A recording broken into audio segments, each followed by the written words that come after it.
Welcome to Suman TV. నేను మీ Ramesh. Anantapuram urban MLA Daggubati Prasad సరికొత్త ఒరవడికి శ్రీకారం చుట్టారు. తన ఆకస్మిక తనిఖీలతో అధికారుల్లో గుబులు రేపుతున్నారు. మొన్న నగరంలోని పారిశుద్ధ్య పనులపై ఆయన ఆకస్మిక తనిఖీలు నిర్వహించి కార్పొరేషన్ సిబ్బందికి హెచ్చరికలు జారీ చేశారు. తాజాగా నగరంలోని ప్రభుత్వ ఆసుపత్రిలో ఆకస్మిక తనిఖీలు చేపట్టారు. తెల్లవారుజామున 5 గంటలకే తన కారులో తానే స్వయంగా కారు నడుపుకుంటూ ప్రభుత్వ ఆసుపత్రికి చేరుకున్నారు. అక్కడ రోగులకు అందుతున్న వైద్య సేవలపై ఆయన ఆరా తీశారు.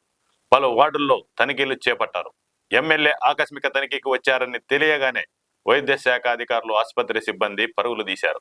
ఇటీవల కాలంలో నగరంలోని ప్రభుత్వ ఆసుపత్రిలో సేవలపై అనేక విమర్శలు, ఆరోపణలు వస్తున్న నేపథ్యంలో ఎమ్మెల్యే దగ్గుబాటి ప్రసాద్ అక్కడి పరిస్థితులు తెలుసుకునేందుకు స్వయంగా రంగంలోకి దిగారు. 2 గంటల పాటు ఆసుపత్రి కలయదిరిగారు. ఆసుపత్రిలో కొన్ని మందులు లేవని, ఏసీలు సరిగా పనిచేయడం లేదని ఎమ్మెల్యేకి రోగుల నుంచి ఫిర్యాదులు వచ్చాయి. ఆసుపత్రిలో పారిశుద్ధ్యంపై ఆరా తీశారు.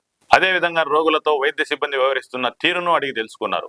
ఇలా ఎమ్మెల్యే దగ్గుబాటి తన ఆకస్మిక తనిఖీలతో పలు శాఖల్లోని అధికారుల్లో గుబులు రేగుతుంది. ఎమ్మెల్యే ఎప్పుడు ఏ శాఖపై తనిఖీలు చేపడతారోనన్న ఆందోళన అధికారుల్లో వ్యక్తమవుతోంది.